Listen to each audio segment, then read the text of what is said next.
আন্তর্জাতিক যে চক্রান্ত আমাদের পার্শ্ববর্তী দেশ আশেপাশে দেশ এই চক্রান্ত করে আছে যে বাংলাদেশের লাইফ লাইন কোথায়, বাংলাদেশের লাইফ লাইন হচ্ছে আরএমজি আর আমাদের এক্সপোর্ট অফ ম্যান পাওয়ার, এই দুটাকে ঘাত করতে পারলে আমরা শেষ। আমি কথা বলে বুঝছি তারা শক্ত আছে, তারা কোন সিন্ডিকেটের কাছে যাবেন এবং তার স্যালারি হচ্ছে $700।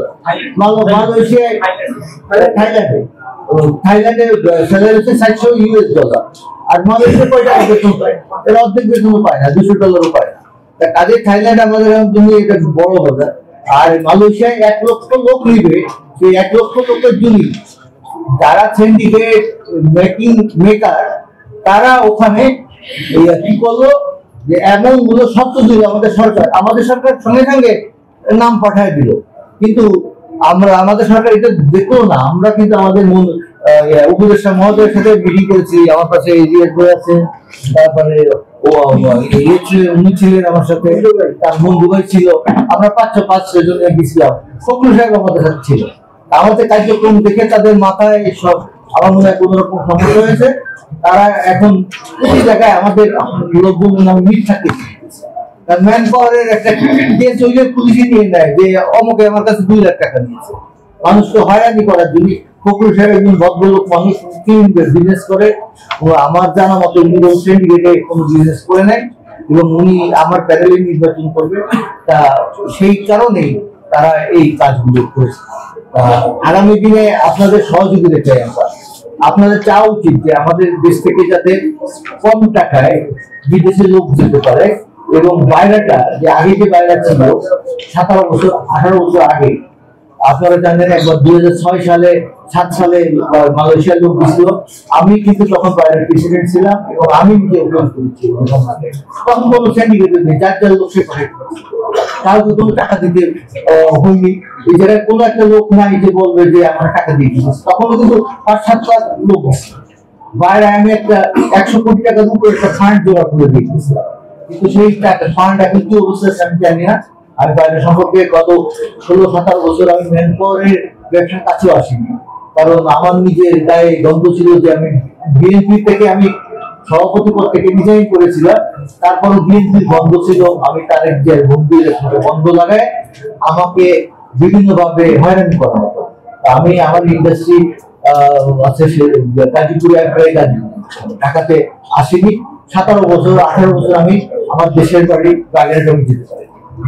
কাজে আপনাদের বলবো যে আপনাদের সহযোগিতা চাই যে আমরা যাতে কম মাইগ্রেশন কস্টে এবং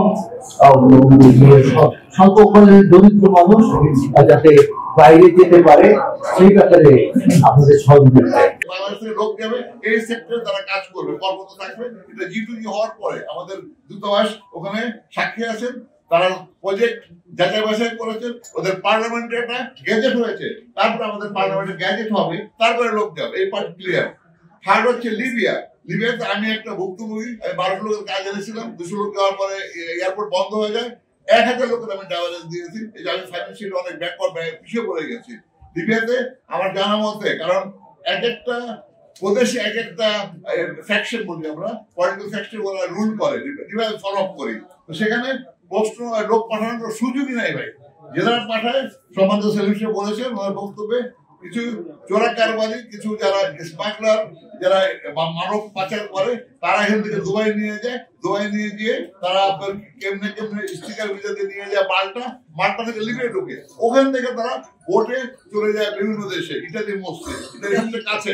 কিন্তু অনেক লোক মারা গেছে, অনেক লোক বাংলাদেশের বিভিন্ন এখানে আমাদের কোনো লাইসেন্স রিক্রুটিং এজেন্সি ইম্পসিবল, তাদের মান সম্মানের ভয়, সামাজিকতার ভয় এবং তাদের নিজস্ব নিরাপত্তার জন্য তারা এই কাজে কোনোদিনই সম্পৃক্ত না। আমি এটাকে হরপ করে বলতে পারি, প্রতিটি লাইসেন্স সেম উইথ মানব পাচার। আপনারা আমাদের সপক্ষে ইতিপূর্বে অনেকবার আমাদের সাথে আমাদের পক্ষে লিখেছেন যে যাত্রী সে he has been certified, he has been biometric হয়েছে বিএমইটি থেকে, সে মানব পাচার কি করে হয়? যে লোকের বিএমইটি ক্লিয়ারেন্স আছে সে তো মানব পাচার হতে পারে না, তার অন্য মামলা হতে পারে, কন্ট্রাক্ট সাবস্টিটিউশন। ওখানে যে আপনারা কেউ তুলতে পেরেছেন, আমার সরকার আপনারা কেউ আমাদের পাশে থেকেছেন। আমি ভালো জেনে একটা বড় কোম্পানির সাথে এগ্রিমেন্ট করে এসেছি, লোক যাওয়ার পরে ওই দেশের কোম্পানি তাদের বেতন দেয় না, এটা আমার দোষ করো, আমি কি how can I be crucified for this? ওখানকার আমাদের দূতাবাস কি কোনো রিপোর্ট দিয়েছে? দূতাবাস কখনো বলেছে আমার মিনিস্ট্রিকে ওই দেশের সরকারকে ব্ল্যাক লিস্ট করো? ফরেন মিনিস্ট্রি দিয়ে কখনো কি সৌদি মিনিস্ট্রিকে বলেছে ওই দেশের সরকারের ভিসা দিও না ওই কোম্পানিকে? আপনার তো নত কেন পররাষ্ট্রমন্ত্রী মেনটেন করি। আসতে এই 10টা পয়েন্টের কথা, এই 10 ক্রাইটেরিয়া সম্মানিত সেলিম সাহেবের নেতৃত্বে আমরা 6 জন সিনিয়র ব্যক্তিবর্গ আমরা আমাদের মাননীয় উপদেষ্টার সাথে দেখা করেছি। উনি অত্যন্ত আন্তরিকভাবে ওয়াদা করেছে উনি জিনিস রিভিউ করবে, সফট করবে, চেষ্টা করবেন নেপালের মতো ফলো করতে, যেন আমাদের এই ক্রাইটেরিয়া 10টা ওয়েভ অফ করা হয়। দুর্ভাগ্যবশত পরবর্তীতে আমাদের কিছু অতি উৎসাহী আপনার মালয়েশিয়া যারা কাজ করতে চায় আমাদের লাইসেন্সধারী ভাইরা, ওরা যেভাবেই হোক ওনারা পাঠিয়েছে। কিন্তু উনি যেটা বলেছেন 10টা অফিস ছাড়া আমার জানার মধ্যে 10,000 স্কোয়ার ফিটের অফিস কারো নাই। ঢাকা শহরে 10,000 স্কোয়ার ফিটের অফিস মেনটেন করতে 7 থেকে 10 লক্ষ টাকা ভাড়া লাগে এলাকা বিশেষ। তারপরে আপনার যে 5টা দেশে আপনার কর্মকর্তা থেকে আপনার সার্টিফিকেট আনতে গুড পারফরমেন্স, আবার সব সেক্টর বন্ধ। বর্তমানে সৌদি আরবে লিমিটেড লাইসেন্স কাজ করে, মালয়েশিয়া বন্ধ, ইরাক লিমিটেড, লিবিয়া বন্ধ। 5টা সার্টিফিকেট পাবো কোথায়? আমাকে হাত পা বেঁধে বলতেছে তুমি বঙ্গোপসাগর পার হও। হ্যাঁ, এটা কোনো কথা হলো কেন?